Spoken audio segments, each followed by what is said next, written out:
Welcome to this YouTube channel. Here you get to be updated on what is happening in the world of politics. Here is the latest update. The former governor of Anambra State, Southeast Nigeria, Mr. Peter Obi, who is challenging the election of President Bola Tinubu in the February 25th election, has said on Arise TV program The Morning Show that Nigerian leaders forging certificates are living false lives. You don't need all degrees to be great. Just be honorable about your past, Peter Obi had said. Peter Obi, the candidate of the Labour Party in the 2023 presidential election, has said that Nigeria is facing a lot of leadership challenges because Nigerian leaders who have been caught in the web certificate and age forgery cannot do the right things in office. The former governor of Anambra State had said this on Monday while speaking on Arise TV, the Morning Show program. Obi, who insisted that he and his political party would continue to challenge the electoral process through which Tinubu, a former Lagos governor, was declared winner of the presidential election, said that the process through which people come into office, assumed or achieve anything, is far more fundamental than what they do thereafter. On whether Tinubu was qualified to contest for the election or not, Obi said the issue of qualification is the issue of leaders making statements and doing things that are honest and truthful. He added that it is an issue of honor and integrity, which, according to him, is the foundation on which a society is built. He said, "We are at the point where we are challenging the process. These are parts of what makes a nation. The process through which people come into office, assume or achieve anything, is far more fundamental than what they do thereafter. It is important that people come through the right door and not just jumping in through the window and say we should move on and clean things up. We are challenging the process, and that has to come to a logical end before any other thing. It has to be something that people will seemingly. That is why I said we have to begin by doing the right thing." Video has full details. Anambra State. Good morning, Mr. Peter Obi. Thank you very much for joining us. Good morning. Good morning, Ruben and the team. Thank you very much for the honor of inviting me. Well, quickly, yesterday we were discussing your message to the nation, and this morning you has referred to it, that a new Nigeria is possible and that our situation is not hopeless. A strong message of hope. But this morning I would like you to start by sharing with us how you have been lately. I've seen you in Princeton University, I've seen pictures of you in the East, and your thoughts on the cases in court, on the judgment, particularly at the presidential election petition level, and everything else, including this big issue about discovery for use of the president's credentials from Chicago State University. Well, my first reaction, I will take it one after the other. Number one is the issue of how am I feeling. I feel very positive about the future of Nigeria, like I mentioned in my message. And I put it to people ask me about the judgment by this and everything, and I said, I remain positive. Because when I look at what is happening now, and comments of respected, highly respected, I would say, and less respected Nigerians, and Nigerians in generality, it underscores the erosion of value that comes to the heart of the urgency of building a new Nigeria, where things will be properly done based on people saying the truth, doing things rightly within the laws and behavior that is required of a modern society. So for me, I feel positive. On other areas, and maybe as we go along, I will clarify what is happening and everything. Thank you. All right. Okay. Welcome, Mr. Peter Obi. Now, just to ask you, because this is a big topic currently with regards to the fuel subsidy removal, the attendant effect on Nigerians, the response by organized labor. Yesterday, they met with the federal government and they said they were going on a mother of all strikes starting tomorrow if their demands were not met. I'd like to ask you a question with regards to what you would have done, because during the campaign season, you described fuel subsidy as organized crime and that you were going to remove it. What would you have done differently? So would you have still gone ahead to remove it? Would the timing have mattered? What would you have put in terms of palliatives if you had been elected as president? Well, let me reiterate my position. And I said, first subsidy is organized crime, as it was being practiced even before now. If you go and look at my tweet of September 19, 2022, and then read my manifesto, it showed clearly, manifesto for Labour Party, showed clearly the way we would have approached it. First subsidy is organized crime. I've said this repeatedly, and that is going to be removed. I mentioned it during the campaign. I mentioned that what we are consuming is far above what we are supposed to be consuming. And if you listen to Governor Isaiah Gudaya's interview recently, he said that a friend of his who was involved in first subsidy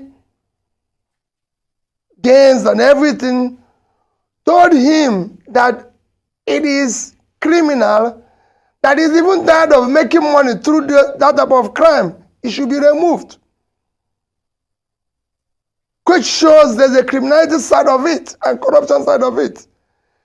Then if you look at, since the subsidy has been removed, our consumption is just about half of what it is, which again shows that what we are consuming. So for me, the approach would have been, and that's what I said, go and read my tweet, is to remove the corruption and criminal side of it, remove the excess demand that is not factual. By doing this, you would have reduced it by 50%. The remaining 50% is what would have been able to, after consultation with various stakeholders, been able to find a way to, in an organized manner, remove and showing the proceeds of the removal or the gains of the removal to be invested in a critical development areas, education, health, and pulling people out of poverty. People need to see that transparency of transferring from here to here, the gains and everything. And when you do it in an organized manner, with proper palliative that are well structured, thought after, not just haphazardly, you would have been able to see Nigerians go along with you. One of the things we are suffering with this announcement is what I can call announcement effect. You see, policies like these are not what you just announce haphazardly. There are things you thought through and everything. That's what we would have done as Labour Party. Okay, so Mr. Peter Obi, I would also like you to sound off on probably some level of specifics as regards the kind of palliatives you'll have even put in there in the first place. What are the kind of targeted palliatives? And let's talk about this floating the naira, the exchange rate conundrum, where we are today. Things have gone really south. Formerly, naira to the dollar, we know the threshold as at 2015, but now it's over 1,000 naira to the dollar. The naira has taken a tremendous beating. What would you like to say about this? You've also talked about, fraudulent activities in the foreign exchange market and all of that. What would you do precisely, probably step-by-step empirical approach to the Naira as we speak today? Well, again, my dear friend Rufai, congrats, I heard you're now a doctor. So you're going to be more difficult on dealing with. So let me tell you, Mr. Rufai, first is that you can't float a currency you don't have supply with. It's like building a non-gated house in a criminal-ridden society. You have to have a defense mechanism. Nobody floats what you don't supply, you don't have supply. I believe, I wouldn't even, not just saying what we would have done, but I believe that now we have new CBN team. They have to look at the overall monetary policy, which, if they focus on their job, which is exchange rate, inflation, and everything, I know, it is again not something you announce haphazardly. It's something you look at. Nobody flows his currency without having adequate supply. When you don't have adequate supply, there were pressures, there were criminality in our exchange rate regime.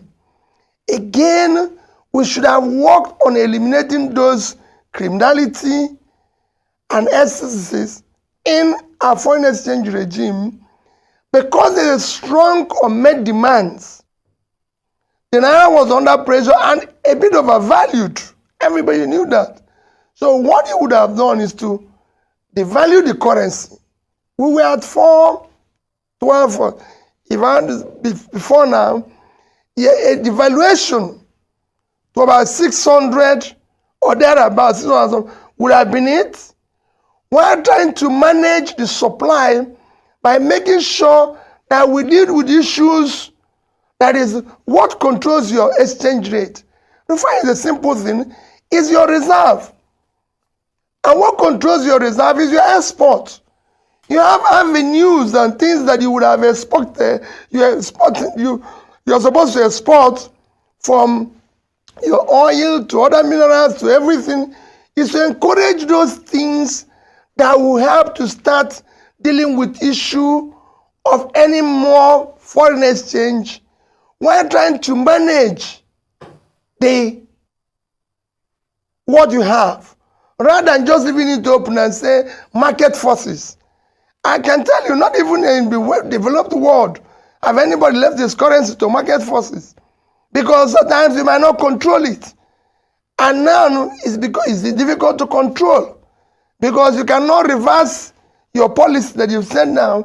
So that's why I said this is an announcement effect that would have been well thought through by a proper economic team and consultation properly before announcing. You don't just announce these things in a market square and say we're going to do this. Okay, Mr. Peter Obi. Governance is different from that. Mr. Peter Obi, I want to get you right, and that's why I ask specifics. Are you saying we should have devalued the currency to over 600 and go to look for money? That's what I would have done. Go and read my listen. Yes, I would have done that. So you're saying that go to look for money? I would have devalued the currency, still stay where we are with a management form, making sure that whatever is available is used by the real sector. But in all removing the criminality, I can tell you, I know in that regime, I know, yes. Mr. Peter, but in all fairness, to this government, where will the money have come from for them to now be able to keep that rate, owing to the fact that the CBN report coming out saying that we are so encumbered that we probably only have around 3 or 4 billion in our reserves to be able to spare. So where will the money come to now defend the currency when we have a backlog of close to 6, 7, 8 billion dollars in the first place? So are you saying you will have borrowed more to now defend the currency? I'm involved a little bit in finance. And I know that in every country of the world, they're even trying to borrow money, even using a company. It doesn't matter what yes, you can do that. You are not borrowing to defend, just to defend the currency, but to stabilize it temporarily while you're working aggressively on your exports. It's not everywhere. It's not. We are not the first to do it. You can do that while you're working aggressively on your export, which, if you look at what people are stealing and doing today, if we're able to do it, and remember what I said, manage the criminality side of it, like whether it's land tripping, anything. If you do it properly, I can tell you, you will be able to do it. And also, removing the fact that dollar has become what you can call underground currency of our economy. It shouldn't be. We have a currency called Naira. So you should remove it. All these things that people are using dollars to do, which are not productive, should be removed. If you remove it, I can assure you can strengthen the currency. But you have today, even if you want to do party primary, people are sharing dollars. If you have these people, that is not our currency. And that should be a stiff penalty in dealing with that issue. If people earn it legitimately, let them spend it the way they want. If people are doing business and earn it, let them spend it the way they want. But in a situation where it has become even a means of, call it corruption and criminality in our system, we should be carefully manage it. Mr. Obi, but if you earn it legitimate, like I said, even if you want to put it in your pillowcase, go and put it there. If you want to do it the way you feel you're safe, that's fine. But illegitimate one, if we remove all that, we can manage the rate. While we work on our export in order to strengthen our currency. Countries have gone through this.